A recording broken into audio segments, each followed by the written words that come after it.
ডিপ্রেশনে ভুগছেন, পেরেশানিতে আছেন, খুব বেশি দুশ্চিন্তায় আছেন, কোনো কিছু ভালো লাগছে না, আল্লাহর সাথে একটু কথা বলেন। আল্লাহ, আপনি আমার সৃষ্টিকর্তা, আপনি আমার মালিক, আপনার কাছে আমার ফিরে যেতে হবে। আপনার কত অবাধ্য হয়েছি, কত নাফরমানি করেছি, কত সীমা লঙ্ঘন করেছি, কত নির্দেশ অমান্য করেছি, কত নিষেধ লঙ্ঘন করেছি। আল্লাহ, এগুলোর জন্য পাকড়াও করলে আমার কোনো উপায় থাকবে না। মালিক, এখনো নাকের ডগা নিঃশ্বাস আছে, এখনো ক্ষমা চাওয়ার সুযোগ আছে।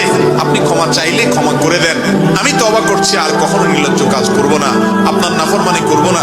আপনি আমার অমুক পাপটা মাফ করে দেন, তমুক পাপটা মাফ করে দেন, আমাকে পাপ থেকে বাঁচায় রাখেন। আল্লাহ, আপনি আমাকে হেফাজত করেন। আপনি হেফাজত না করলে আমি নিজে নিজে বাঁচতে পারবো না। মালিক, আপনি রহম করেন। আল্লাহর সাথে একটু কথা বলেন।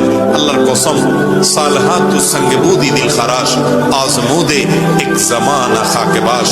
পাথর হয়ে বহুদিন ছিলেন ভাই, একটু আল্লাহর সাথে কথা বলেন, চোখের পানি ফেলেন, দোয়া করেন। বিশেষ করে ভোর রাতের দোয়া, ভোর রাতের দোয়া, এটা গুলি মিস হলে মিস হয় না।